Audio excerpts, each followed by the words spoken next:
Hello friends and welcome. I am Kinshuk Mitra, Assistant Professor in Mechanical Engineering Department, SSI PMT, Raipur.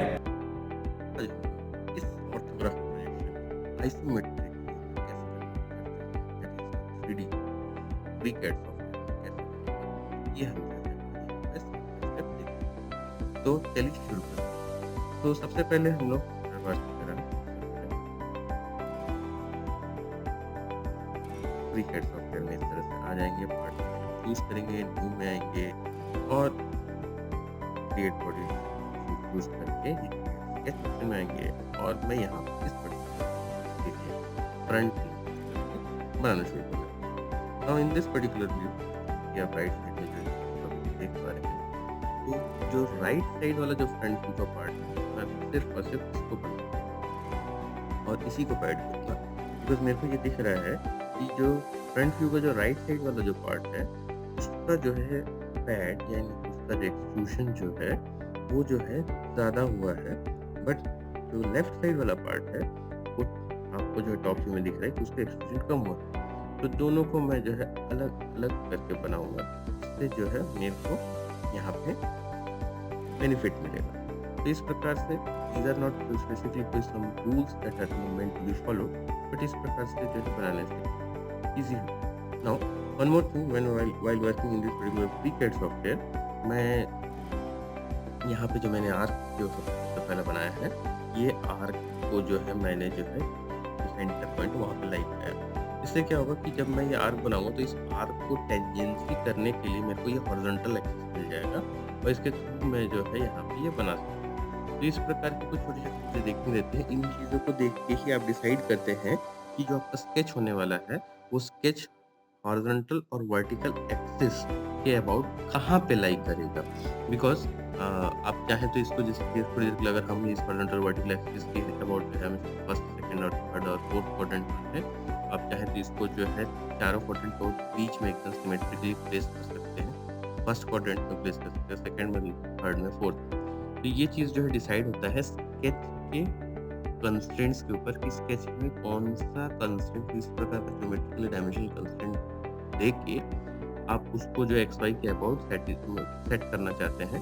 तो इस चीज़ को देखते हुए हम जो है डिसाइड करते हैं। जैसे कि अभी हमारा जो है ये स्केच फुली कंस्ट्रेंट स्केच बन चुका है, अब हम लोग इसको जो है पैड करेंगे। तो इस तरह से हम फिर जो है पैड टूल को चूज़ करेंगे, इसका जो है रिक्वायर्ड डायमेंशन पुट अप करेंगे। लेकिन अगर इसमें जो हम पूरा डायमेंशन देते हैं तो आप यहाँ पे देखेंगे कि जो है टॉप व्यू में जो है आपको एक जो यहाँ पे अलग से जो है सेगमेंट किया गया है, उसको जो है अलग दो हिस्सों में जो दिखाया जा रहा है। इसका मतलब ये है कि आपको जो है यहाँ पे जो 24 mm जो दिख रहा है वो 24 mm का जो है वो कुछ है और जो 56 mm का जो यहाँ पे है वहाँ पे कुछ अलग है। तो उसको कब कैसे यहाँ पे समझेंगे, तो इसके लिए जो है हम लोग अभी जो है इसको एक तरह से ये कर सकते हैं कि 24 + 56 पूरा कंप्लीट का जो है हम यहाँ पे पैड कर सकते हैं। बट जो 56 mm है ये एक्चुअली रिमूव मटेरियल है, क्योंकि हमको साइड व्यू जो लेफ्ट साइड व्यू जो दिया हुआ है उसमें दिख रहा है कि वहाँ पे जो है पूरा इतना बड़ा जो है पार्ट जो है बना हुआ नहीं है। तो अब हम लोग इसको जो है यहाँ फिर से जो है यहाँ पे जो है स्केच कर सकते हैं। यहाँ पे सिंपली जो क्रिएट्स ऑप्शन में चले जाएंगे और क्रिएट स्केच ऑप्शन में जाके जो है हम जो है इसको जो है पॉकेट करेंगे, दैट इज रिमूव मटेरियल। हमको जो यहाँ पे जो पैड में जो एक्स्ट्रा मटेरियल ऐड हो गया है उस मटेरियल को हम रिमूव करेंगे। तो अब जैसे कि यहाँ पे ऊपर में जो ये फिलेट वाला जैसा चीज़ दिख रहा है, तो हम यहाँ पे जो है इसको जो है एक लाइन टूल से पूरा इस प्रकार से जो है ऐसे करके जो है उसको फिलेट करते हुए बना सकते हैं। और अदरवाइज सिंपली जो है हम डायरेक्टली एक रेक्टेंगल टूल चूज कर लें और रेक्टेंगल टूल चूज करके जो है इसमें जो ऊपर का हिस्सा जो हमको जो है कट आउट करना है उसको हम डायरेक्टली जो है यहाँ से रिमूव कर दें इस प्रकार से। बिकॉज जो एक्स्ट्रा पार्ट जो इस रेक्टेंगल में आ रहा है जो कि फिलेट वाला मटेरियल यहाँ पे नहीं है, तो वहाँ पे पहले से मटेरियल नहीं, वहाँ पे यदि आप रिमूव मटेरियल करेंगे भी तो जो है वहाँ पे मटेरियल क्रिएट तो होगा नहीं। तो यहाँ पे हमको जो इससे थोड़ा सा ईज हो जाएगा और हमारा स्केच जो है बहुत इजीली तैयार हो जाएगा। तो here we will choosing simply a rectangle, इसको जो है फुल्ली कंस्ट्रक्ट करेंगे, इसका लेंथ और विड्थ जो है डिफाइन करेंगे जो कि पहले से दिया हुआ है और जो है एक्स वाई के अबाउट जो है इसको जो है सेट करेंगे इसकी दूरी की, ताकि जो है ये फुल्ली कंस्ट्रेंट स्केच बन सके। सो नाउ जब भी इस प्रकार के जो है हम स्केच में काम करते हैं तो हम जो है शुरुआत में जब हम जो चूज़ करते हैं, हमारा जो एक्स वाई है, वही जो है फिर आगे जो है हमारे जो मॉडल में कंटिन्यू रहता है। पहला वाला जो हमारा जो मॉडल होता है, उस वक़्त जो हम जो एक्स वाई के रेफ़रेंस को सेट कर लेते हैं, उसी के अबाउट जो है आगे के सारे जो उसमें जो मॉडल्स या उसमें जो सारे जो पार्ट्स जो ऐड होने वाले हैं, तो एक्स वाई की रेफ़रेंस बदलेगी नहीं। इसलिए जब भी हम शुरू करते हैं पहला स्केच बनाना, तब जो है एक पूरे स्ट्रक्चर को देखते हुए ये समझना ज़रूरी रहता है कि हमको सबसे ज़्यादा बेनिफिट स्केच को एक्स वाई के अबाउट कहाँ प्लेस करने से फ़ायदा हो। तो जैसे कि हमने अभी यहाँ पे इसको पॉकेट कर लिया है। अब ये पॉकेट करने के बाद हम लोग जो है आगे नेक्स्ट स्टेप की ओर बढ़ेंगे। तो अब जब while working on the next step, तो हम यहाँ पे देख सकते हैं कि फ्रंट व्यू में जो हमने आधा ही हिस्सा बनाया था, उसका बचा हुआ जो पूरा हिस्सा है, अब हम लोग जो है उसको बनाएँगे, क्योंकि उसका पैड जो है हमको यहाँ पे जो है टॉप व्यू में दिख रहा था कि जो है यहाँ पे 28 दिया हुआ है, और जो चीज़ हम यहाँ पे जो साइड व्यू में देख सकते हैं कि 28 और 12 दिया हुआ है। तो इससे जो है हमको पता चल जाता है कि जो है ये जो 40 का एक जो है पैड है। तो अब हम इसको अलग से बनाएँगे, तो मैंने यहाँ पे रेक्टेंगल टूल चूज़ कर लिया। हम यहाँ पे लाइन टूल से भी बना सकते थे, बट मैंने यहाँ पे रेक्टेंगल टूल चूज़ कर लिया। इससे मेरे को जो है एटलीस्ट 3 लाइन का बेनिफिट हो जाएगा। अभी 3 लाइन का बेनिफिट कैसा होगा, मैं ये चीज़ जो आपको अभी दिखाता हूँ। जैसे कि हम यहाँ पे आर्क टूल्स के थ्रू जो यहाँ पे आर्क टूल को यहाँ पे इम्प्लीमेंट किए, यहाँ पे हमारा एक आर्क बन के तैयार हो।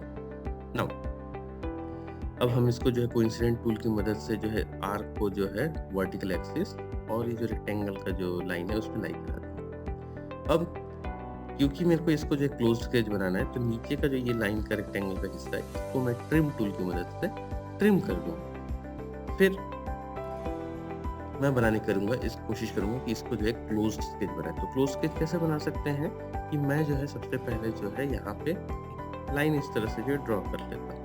ये मैंने वर्टिकल एक्सिस का वर्टिकल लाइन ड्रॉ कर लिया। अब मैं यहाँ पे इसको लाइन को ऐसा बना के इसको क्लोज भी कर सकता हूँ, लेकिन इस केस में जो है रेक्टेंगल की ये जो हॉरिजॉन्टल लाइन और यहाँ से जो एक और लाइन, दोनों लाइन जुड़ेंगी और ये जो है सिंगल लाइन बन सकती थी। अननेसेसरी मेरे को जो है इसको जो है एक सिंगल हॉरिजॉन्टल लाइन को 2 अलग-अलग लाइन बनाने की ज़रूरत नहीं है। तो मैं इस रेक्टेंगल की इस लाइन को डिलीट कर दूँ, और रेक्टेंगल की इस लाइन को डिलीट करने के बाद मैं फिर से जो है एक लाइन टूल लेके मैंने जो है लाइन बना दिया। इससे मेरे को क्या फ़ायदा हुआ कि मेरे को जो है रेक्टेंगल का वर्टिकल लाइन, रेक्टेंगल का ऊपर का हॉरिजॉन्टल लाइन और रेक्टेंगल का साइड की जो वर्टिकल लाइन, ये 3 लाइन मेरे को मिल गया। भले मैंने जो है इसमें से जो है हाफ पार्ट कुछ डिलीट कर दिया। तो इस तरह से जो है मैंने यहाँ पे अप्रोच लिया, तो मेरे को इसमें जो है कंपैरेटिव टाइम सेव हो रहा था, इसलिए मैंने रेक्टेंगल टूल लेके बनाया। अब चाहे तो इसको जो है लाइन टूल से भी कर सकते हैं। Okay, now we will work on the constraining of this particular sketch. तो यहाँ पे जो भी डायमेंशनल कंस्ट्रेंट्स दिए हुए हैं, हम सारे डायमेंशनल कंस्ट्रेंट्स को यहाँ पे जो है फिट करेंगे, सारी चीज़ों को बताएंगे और एक्स वाई के अबाउट जो है उसकी पोजीशन को सेट करेंगे, जिससे कि एक ये स्केच जो है एक फुल्ली कंस्ट्रेंट स्केच में बन पाएगा। So now working on this particular sketch, तो हम यहाँ पे जो है सारे जो डायमेंशंस जो पहले से जो है आपके स्केच में जिस पे आप उसमें जो मेंशन है, वो सारे डायमेंशंस को यहाँ पे एक-एक करके मेंशन करते हैं। दिस पहले से मेंशन्ड है। इसी प्रकार से हम लोग जो है हर एक डायमेंशन जो आपको स्केच में दिया हुआ है उसको आप मेंशन करें। Now while working on this particular sketch, एक चीज़ जैसे कि मैं यहाँ पे जो है ऐड करना चाहूँगा कि कई बार जो है हमको जो है कुछ डायमेंशंस दिए हुए नहीं होते। जैसे कि हॉरिजॉन्टल केस में जैसे हमको ये 52 दिया हुआ है, रेडियस जो है 12 दिया हुआ है। तो रेडियस 12 अगर है, तो यानी कि जो है इसकी जो है हॉरिजॉन्टल दूरी, क्योंकि ये परफेक्ट एक सेमी सर्कल है, तो ऑटोमेटिकली इसकी जो यहाँ से यहाँ तक की दूरी हो गई वो 12 + 12 24 जो है यहाँ पे ये जो है आर्क जो है सेट हो गया। मतलब वर्टिकल एक्सिस से इस लाइन तक की दूरी, क्योंकि ये 12 है, तो ये 12 + 12 24 हो गया है। अब आपने 24 डिफाइन कर दिया, यहाँ पे 52 डिफाइन कर दिया है, तो ऑटोमेटिकली जो ये जो रेक्टेंगल का जो हिस्सा था जिसका जो हॉरिजॉन्टल लाइन है, इसकी दूरी कितनी होगी, ये जो है आपको ऑटोमेटिकली सॉफ्टवेयर कैलकुलेट कर लेता है। अब मैं अगर इस पर्टिकुलर हॉरिजॉन्टल लाइन की दूरी बताऊंगा, तो स्केच जो है अपने आप को ओवर कंस्ट्रेंड बताएगा, बिकॉज यहाँ पे ये परफेक्ट सेमी सर्कल बना हुआ है। अगर ये जो है आर्क होता, तो जो है यहाँ पे आपको इस लाइन की डायमेंशन को देनी पड़ती। तो इस प्रकार से अभी हमने जो है स्केच को फुल्ली कंस्ट्रेंट स्केच बना लिया है। अब हम लोग इसको जो है आगे जो है पैड कर सकते हैं। So while going for pad what you have to do is, अभी यहाँ पे जो है एक शायद जो है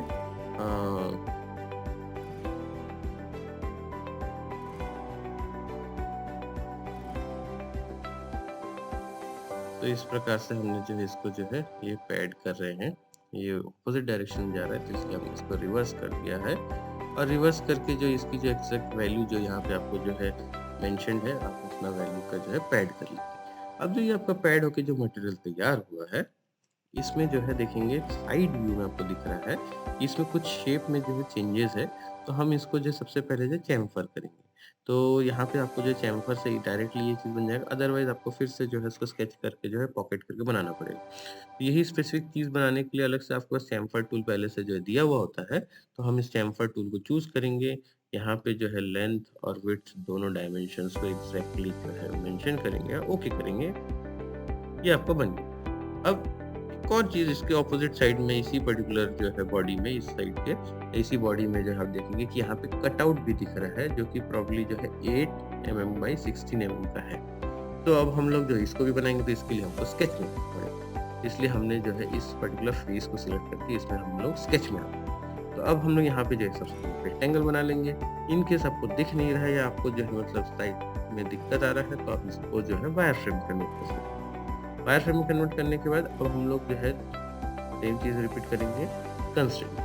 तो कंस्ट्रेंट में हमको यहाँ पे क्या क्या लगेगा, लेंथ और विड्थ दोनों ही रेक्टेंगल, मतलब रेक्टेंगल का दोनों साइड्स, एंड साइमल्टेनियसली दोनों जो एक्सिस है एक्स और वाई, उस दोनों एक्सिस के अबाउट जो उसकी जो दूरी है उसको हम लोग मेंशन करेंगे, जिससे कि आपका जो है ये स्केच जो है फुल्ली कंस्ट्रेंट स्केच बन जाएगा। तो सबसे पहले जैसे कि हमने जो है वर्टिकल एक्सिस के वर्टिकल डिस्टेंस जो है हॉरिजॉन्टल एक्सिस के अबाउट जो है मेंशन कर दिया। नाउ उसी प्रकार से जो है हम दूसरा जो अभी जो हम जो वर्टिकल एक्सिस और रेक्टेंगल के अबाउट जो हॉरिजॉन्टल डायमेंशन है उसको डिफाइन कर देंगे। उसी प्रकार से जो है उसका जो लेंथ और विड्थ जो है भी यहाँ पे डिफाइन करेंगे। तो हम हमेशा जो है ये कोशिश करते हैं कि हमारा स्केच जो भी बने वो एक फुल्ली कंस्ट्रेंट स्केच बने। इससे जो है आपको जब आप स्केच फुल्ली कंस्ट्रेंट हो जाता है, तो अगर आप उस स्केच को माउस से पिक करके कोई भी पॉइंट्स को पिक करके अगर उसको ड्रैग करने की कोशिश करते हैं, तो यू विल फाइंड कि जो है आपका स्केच जो है ड्रैग नहीं हो रहा है। But where in this particular position जब आपका जो है स्केच का कलर बदला नहीं है, जब आपके पास इतने सारे डायमेंशंस जो है आपके जो अप्लाइड नहीं हुए हैं, उस वक्त में जो है आप अगर उसको जो मूव करने की कोशिश करेंगे, तो ये जो है कई बार मूव हो जाता है। टोटली डिपेंड्स कि आपको कौन कौन से कंस्ट्रेंट्स अप्लाई किए हैं, उस हिसाब से जो जो डिग्री ऑफ फ्रीडम उसका बाकी होगा उस डायरेक्शन में वो जो है रेडी टू मूव रहेगा। तो इस प्रकार से हमने जो इसको पॉकेट कर लिया स्केच करने के बाद, और इसको जो ऑप्शन को थ्रू ऑल कर देंगे। थ्रू ऑल करने के बाद इसको जो है हम ओके कर देंगे, तो आपको जो दिखेगा कि कटआउट जो है बन के तैयार हो चुका है।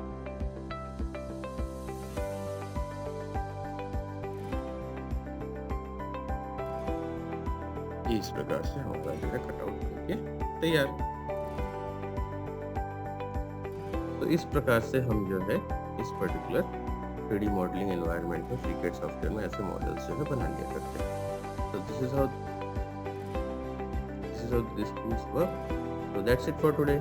Okay, thank you.